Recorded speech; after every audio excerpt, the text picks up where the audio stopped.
But as the population continues to grow, especially in the 1990s with legal migration, family reunification, legal U.S. intervention in Colombia, a million Colombians end up in the United States, continual migration from Central America and other places, there's also a backlash in the United States.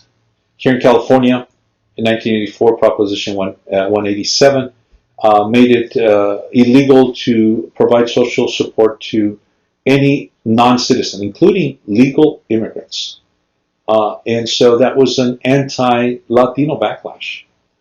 Operation Gatekeeper, started by President Clinton. We tend to forget that the first person that started to build that wall was President Clinton. Through Operation Gatekeeper, he started building the wall between San Isidro and Tijuana on the Baja California border to control undocumented immigration.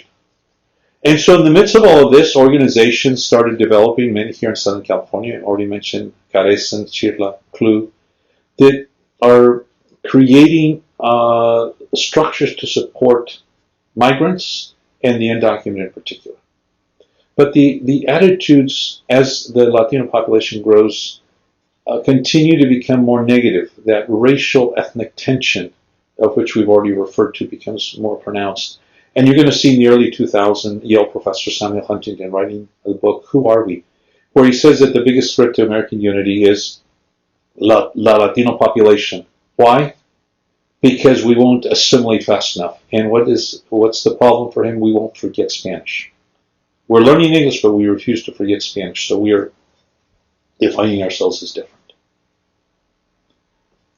Year 2000, Vicente Fox, first opposition president, is elected in Mexico. George Bush is elected in that famous controversial election of 2000, president of the United States.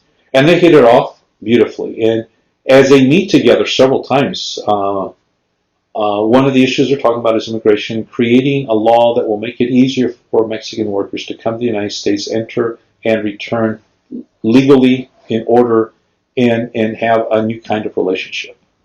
September 11, 2001 changes all of that, because after that point, then the issue is about security and protecting the borders. Interestingly enough, the attackers of the Twin Towers all came to the United States legally, either on planes from Europe or through Canada.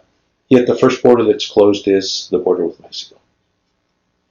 In that environment, more anti-immigrant environment, there's still attempts to try to legalize the status of people and have another law. It's been another 20 years to try to put that situation in order. But one of the things that comes out of all of this is H.R. 4437, which is a bill that passed the House of Representatives that would make it a felony to help the undocumented. And this is a perceived attack on pastors, on priests who are working with the undocumented. And for example, Cardinal Mahoney here, Catholic Cardinal Mahoney here in LA, said that he would instruct his priests not to obey that law.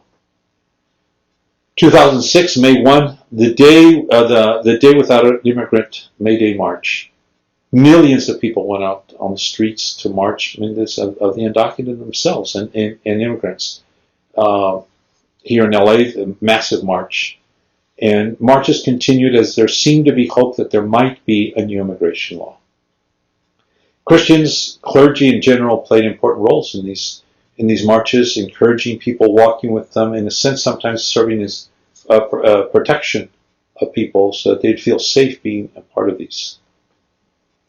We come to 2008, President Obama is elected. There's a lot of hope that he will work for immigration reform, and he says he will. But he becomes the president that ends up deporting most people, assuming that if he was strong on deporting the undocumented, he would get Republican support for an immigration reform law. Such was the number of deported that he ended up being called deporter-in-chief.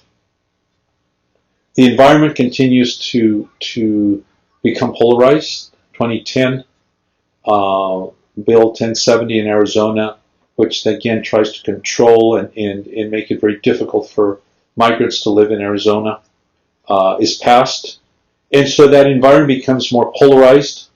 But we also see pastors and leaders responding La Red de Pastores y Líderes was formed at that time.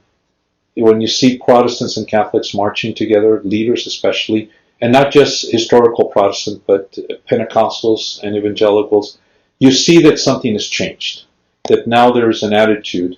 And part of that attitude is the fact that Latinos are becoming an important part of the churches. Today, about 40% of Catholics in the United States are Latino. Denominations like the Assemblies of God, Seventh-day Adventists, the Church of God, depend on Latinos for their growth. And in fact, many of the churches that are growing, in spite of the loss of membership in many churches, the churches that are growing are depending on Latino immigrants and Latinos in general. Fast forward 2016.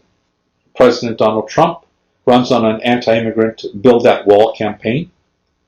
The things that had been done to try to help the immigrants in spite of not having a comprehensive immigration law, the Deferred Action for Childhood Arrivals, DACA, that protects young people who were born in Latin America and brought as children undocumented so that they can develop a life and future in the only country many times that they know.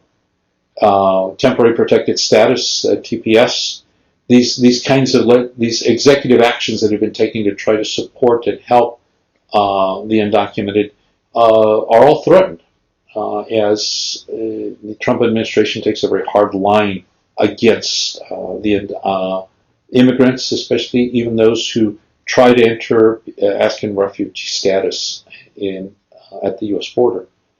And all of this, then we get the situation becoming worse, especially in El Salvador, Guatemala, Honduras, as many times gang members who are imprisoned in the United States serve their time, are deported to Central America, and the countries can't deal with the organization of these criminals, with their power, and they are creating havoc and extreme violence in these countries, and people continue coming north and are seeking political asylum.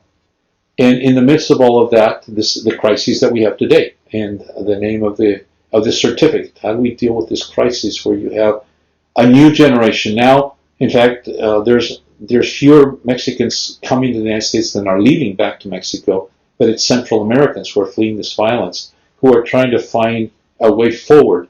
And even as churches are working with them and walking with them, the government has taken many policies and developed many policies that many times break the law, but nonetheless is the way that they're working at enforcement of trying to discourage migration. And so in this situation, a growing number of churches and even a growing number of people in the United States talk about the need for immigration reform, the need for recognizing the undocumented who are already here, this love of foreigners, movements like Matthew 25. Yet, in the middle of all of this, we're in that tension where those who have been in power, the white population, see the demographic shift. The reality is that by somewhere in the 2040s, the majority of people in the United States will not be of white Northern European descent. And so that creates an existential threat for many people, and they're working against it. And they're saying, hey, wait a minute, this is not what we want. But because of the ways immigration laws have changed in the United States since the takeover of the Southwest from Mexico in 1848, the immigration system in the United States has tended to be a patchwork of laws, court injunctions, immigration courts, and the discretion of immigration officials in specific situations, all in the midst of a changing attitude toward migrants and refugees around the world. So we're in this environment where Christians are being pitted against Christians. Christians who are native to the United States, Christians who are immigrants from Latin America, are pitted against each other. And that migration is challenging U.S. Christians throughout the continent to recognize you can't talk about being a global church or about Christian unity and work against Christians who are over there. So even as churches continue to debate what it means to be Christians and churches together, immigrants are challenging their Christian sisters and brothers to live out their faith commitments. And so the migrants are forcing us to practice the universal and global relationships and realities of the church even as we Christians in the United States are struggling with understanding what that means for us.